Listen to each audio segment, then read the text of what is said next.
আসসালামু আলাইকুম। আজকে ছিল স্যার ভিডিপি ৭৭তম প্রতিষ্ঠাবার্ষিকী এবং ৪৫তম সমাবেশ। আপনারা দেখছেন যে দেশ গড়ার কাজে আনসারের কিন্তু সবচেয়ে বড় ধরনের ভূমিকা ছিল এবং আছে। ভবিষ্যতে তারাই কিন্তু সবচেয়ে বেশি কাজ করে যাচ্ছে।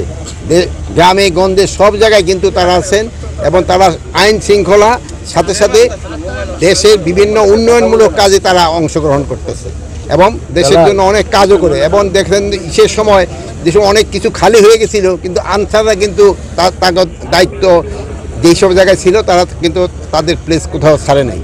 এই জন্য আমরা সবাই আনসার বাহিনীর আপনারা সবাই ধন্যবাদ দেওয়া উচিত যে তারা কিন্তু সবসময় ভালো কাজ করে যাচ্ছে। স্যার, এই যে আনসার ভিডিপি তাদের অনেকগুলো যেগুলি যৌক্তিক দাবি ওইগুলি গুরুত্ব সহকারে বিবেচনা করা হইতেছে, আর যেগুলি অযৌক্তিক দাবি ওইগুলি তো আর বিবেচনা করা হবে না।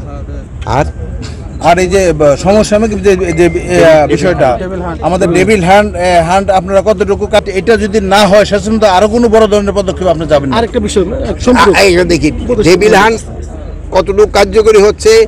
আপনারা যেহেতু গাজীপুরের বাসে, এটা তো গাজীপুরের ভিতরেই পড়ছে, তা আপনারা সবচেয়ে বেশি বলতে পারবেন কতটুকু কার্যকরী হচ্ছে।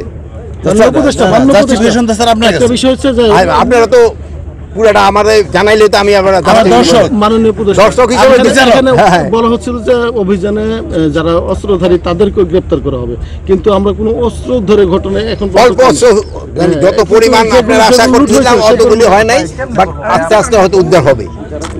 মাননীয় উপদেষ্টা কি কার্যক্রম আছে এই ব্যাপারে নিষিদ্ধের ব্যাপারে?